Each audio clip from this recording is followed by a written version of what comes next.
Yeah, take it to when this began. Yeah. It began with Amanda Seales saying that black media is not accepting of her.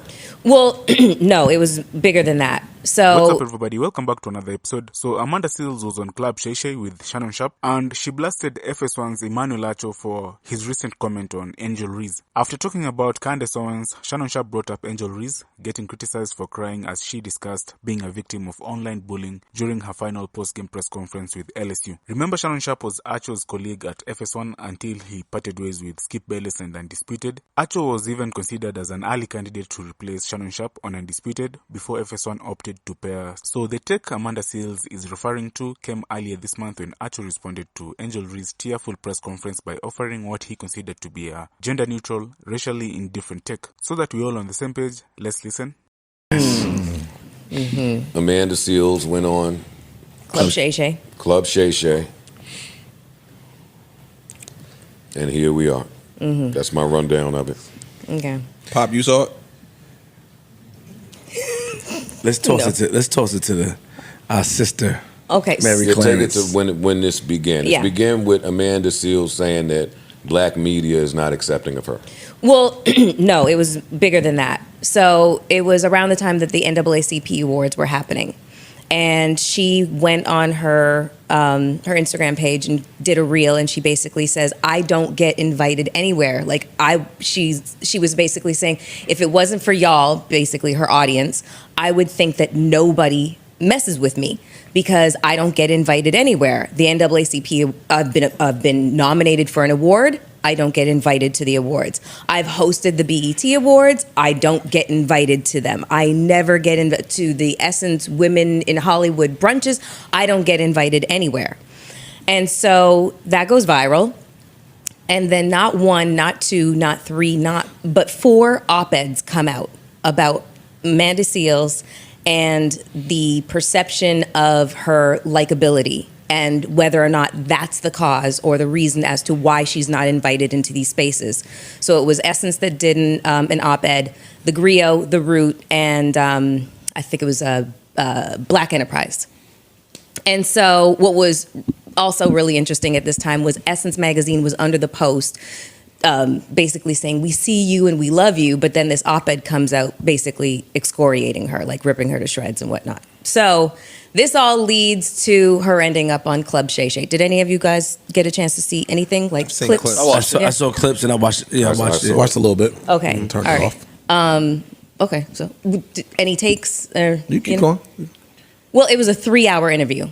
It was really, really, really long. So a lot of things came out.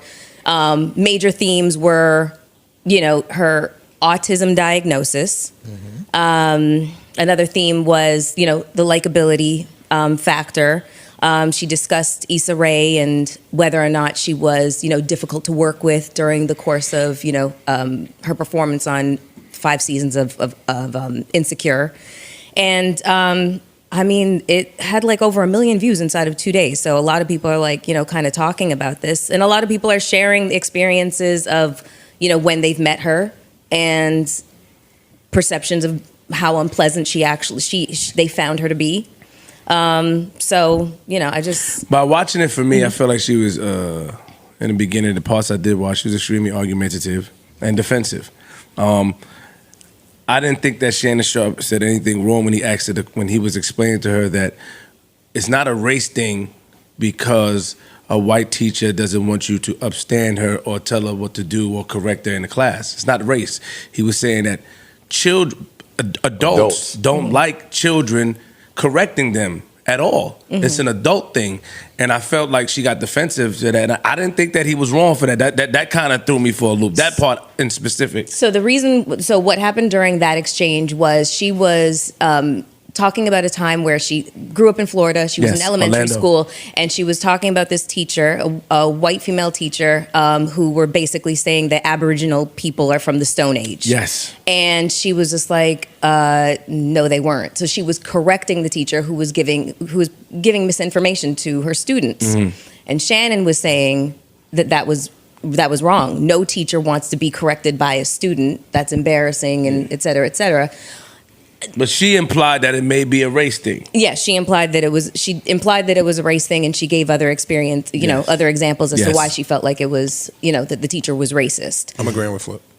Because my know-it-all ass did it my whole life, and to black teachers, and they don't like it. Wanted to knock my head off for doing it. So she got defensive at Shannon Sharpe, where she even said, "Okay," like a little sarcastic, and I remember turning around, looking at the screen, and said, "What's her problem?" Because I understand what he was saying. Yeah. I've experienced that as well.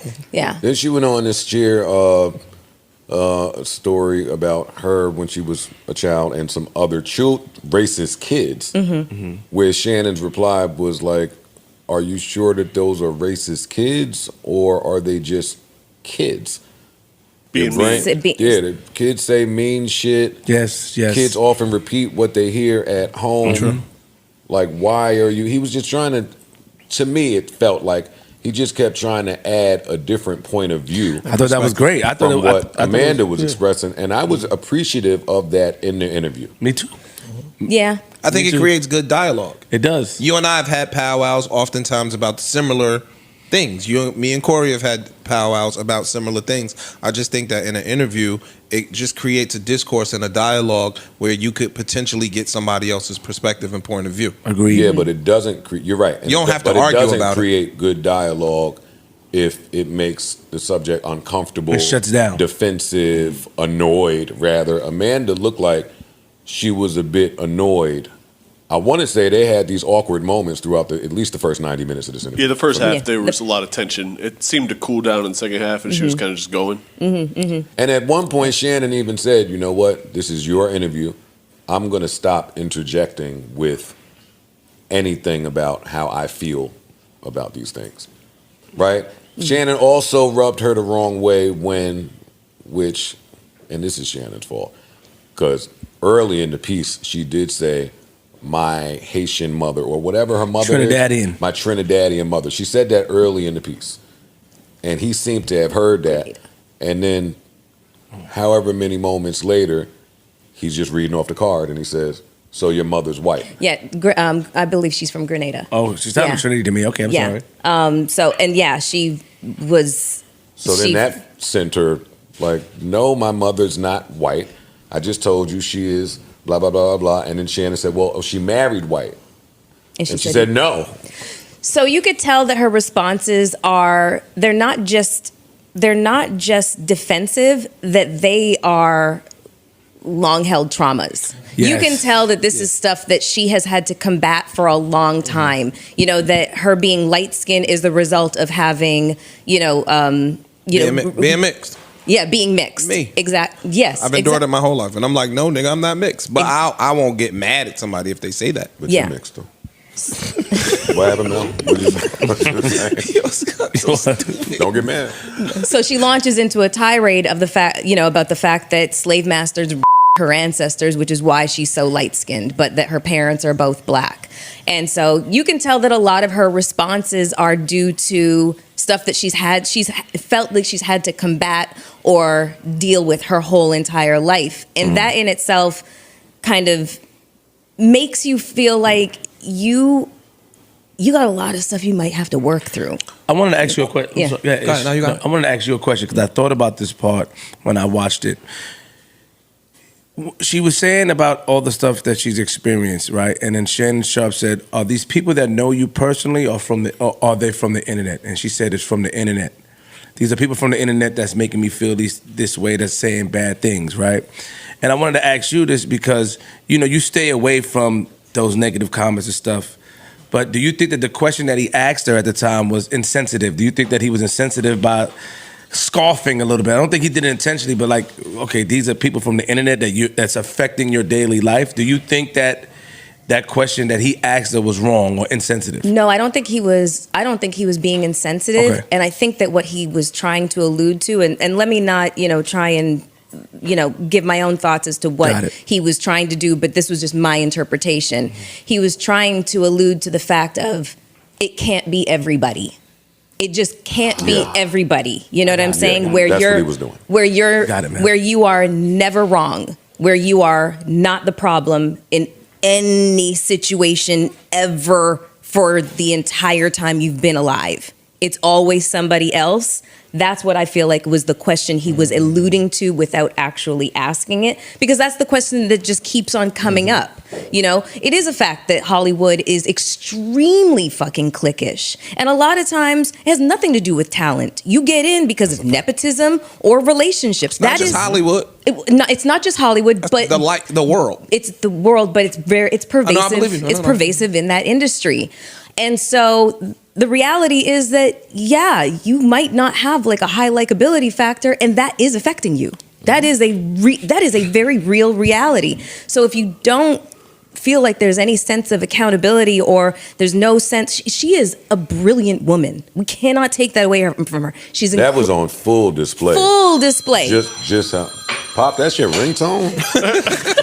why your shit sound like just spoke too. Like a house phone. Sound like the milkman is coming in the 50s. Update your fucking ringtone. Damn. Why your shit sound that like just spoke too. Like a house phone. Sound like the milkman is coming in the 50s.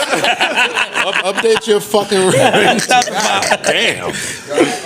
But that her brilliance was on full display. Yes, highly intelligent. Yeah, very well educated. But when it comes to somebody who is that level, that high level of intelligence, oftentimes you kind of get in your own way with a lack of self-awareness. Or you know, because, I'm sorry. No, go ahead. When you're really smart, oftentimes you tend to talk down to people because you are smarter than them. And now other people start to get defensive because they feel like you're talking at them and not to them. Yeah. And when you couple the high intelligence level with the condescension, with the anger that you may have. So now if I ask you something simple like, yo, your mom's white, instead of you saying, no, my mom's from Grenada. I told you before. She's firing you cannons. Mad now. You get what I'm saying? So I think with her, and I like her. Like I like a lot of stuff. I agree with a lot of stuff she says, but I think that she is pretty angry. And I think that was on full display as well. When you don't have the diplomacy, so that's why I'm not saying Hollywood is not cliquish. In life, and this is for all the young people looking, in life, dog, you get a lot further being nice to people, being diplomatic, and being easier to work with. That's in any field. That's just not Hollywood. That's corporate America, that's sports, that's whatever. If somebody likes you, they'll go the extra mile for you, even though you may not be qualified. I like him, I see something in him, and I'm gonna work with him, as opposed to the asshole that's overly qualified.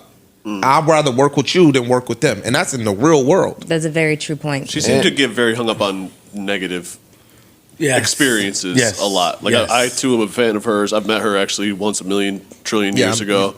Seemed very nice. I was in like a service. I was helping her at a store, and she was very kind and nice. And that's a position usually where someone could get shit on. I just think when I was watching this interview, it's like, damn, like she has a lot of negative experiences that she's dwelling on. Like I want to hear about some of the good shit that you. Yo, you hitting it right on the head, right? Like, and she said repeatedly throughout this interview, she said, I'm working on and have been working on, thinking that because I'm one way, that everyone else is like that too. So that said to me that, okay, that's been an area for you where throughout your travels, back to that, just not being self-aware, not being aware of how you come off. And I noticed that trend among the very, very, very well-educated. There's a crop of well-educated people that just seem really socially inept. Like that's their social skills are not there. They can't tell when they're rubbing somebody the wrong way. They just are socially awkward. Yeah, but it's not even just awkward. It's abrasive. It's abrasive. Exactly. It's a whole. It's awkward a is one thing. Awkward is you might find yourself timid in the corner because there's so many people here. What I'm talking about is being able to walk in a room and rub everybody the wrong way. And I'm saying this. I'm sharing this from experience. Got it. I'm sharing this as somebody that I'm sure has rubbed people the wrong way, or has had the reputation of not difficult to work with, problematic, all of these things, right? And when you damage your reputation that way, it's your job to repair it. You have to repair it. Whatever circles you running around in. So now Amanda, I met Amanda in the SUNY Purchase days. Thanks, Parks. I didn't know it was SUNY. In the SUNY Purchase days because Michael Paul went to the same school. So, and that was Amanda Diva. Yeah, Amanda Diva. Yeah. And that Amanda was bubbly, Cool as shit. intelligent, great sense of humor, witty. That Amanda seemed to be a people person. It just seems like the industry and her path has turned her into something else. I agree. And I can identify with that. I can identify with being a bubbly, bright-eyed kid and then get into an industry where, oh shit, everything is wrong. All of these people are wrong. Things are going wrong. But if the only story I have to tell is about when everything went wrong, then what is that doing for me internally? Back to Parks' original point. I'm watching an interview and I'm like, damn, I would love to hear. It's kind of like I was doing with Candace. Like, all right, put your PowerPoints to the side for a minute. All of your bulletin board material, all of that shit where your brain kicks in their gear, put that to the side. It's like that. Can you tell me anything about you? What makes you happy? Were there any happy times throughout this whole, everything was just toxic everywhere. And I mean, we're trying to just talk around it, but I mean, the fact is the fact. Amanda has garnered kind of a reputation for herself. She has. She has. And to your point, I don't know if it's deserved or not. I'm not here to speak on that part. Yeah. But I'm saying that insecure story that she told with Issa Rae, when I heard it, it didn't land the way she felt that it landed for me. Like when she told the insecure story, she said, I'm gonna fire off on Issa because I've been feeling like it's my responsibility to protect her as a black woman who's providing opportunity for black women, but it's not my responsibility. So I'm gonna say about my experience. I'm gonna share about my experience. They said I was a mean girl on that Insecure set. My first question is, how could I be a mean girl when it's not my set? And then it was a silence. Like Shannon is waiting for her to expound. I'm sitting there like, you can 100% be a mean girl when it's not your set. It ain't the Ish podcast, but if I came in here every day and rub every person in here wrong, I could still be the mean guy up here. Yes. And it ain't my show, it's the Joe Budden show. So what you were saying was, how can I be a mean girl? It's Issa's set. She could fire me at any time. And I thought that was dismissive. Not only dismissive, tone deaf, but if it's not your set, you don't know how tumultuous it will be to fire you, even. And you're talented, so replacing you ain't necessarily You can't speak to that, and you're talented, and you're one of my favorite characters. I wrote this character. You just can't speak to it. Amanda's bright enough to kind of.